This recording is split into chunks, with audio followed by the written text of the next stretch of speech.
canyons. They can migrate between these canyons behind us here and the canyons to the west of here in McInnes Conservation Area. And so they didn't come this way very often, but the herd numbers have increased so much that there's pretty much a resident herd here now, and they can be seen most any day if you look.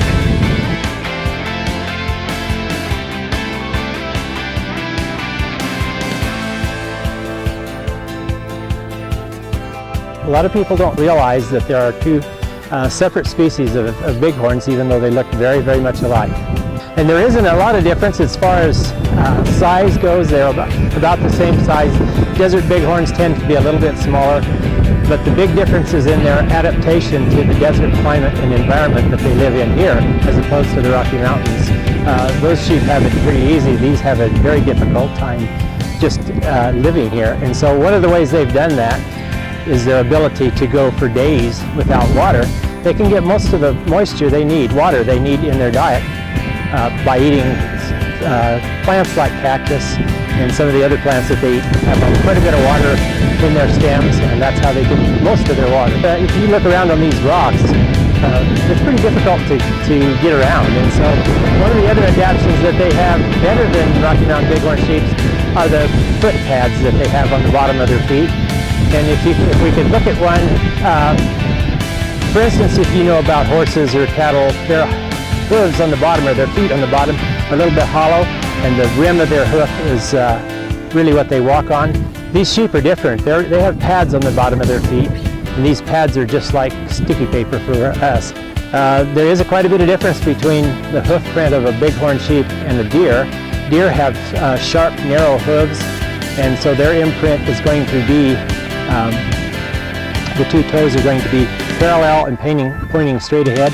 Bighorn sheep, on the other hand, will be not parallel, and their foot, you'll see that those pads that I was talking about make an impression in the dirt rather than the rim of the hoof.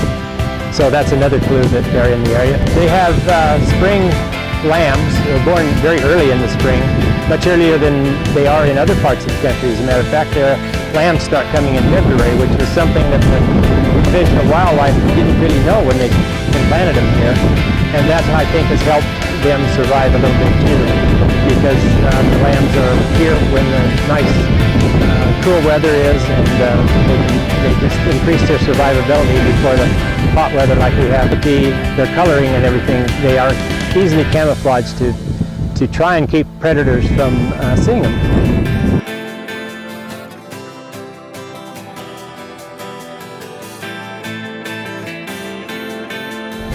Okay, we have some specimens here that are a couple of male rams that have been, they're known characters here at Colorado National Monument. Males and females have horns, and they're true horns, they're not antlers. We can see on this one here, for instance, there's one there, 2, 3, 4, 5, 6, and then this tip should probably be about that much longer. That will be 7. And we can see the same thing on the other side.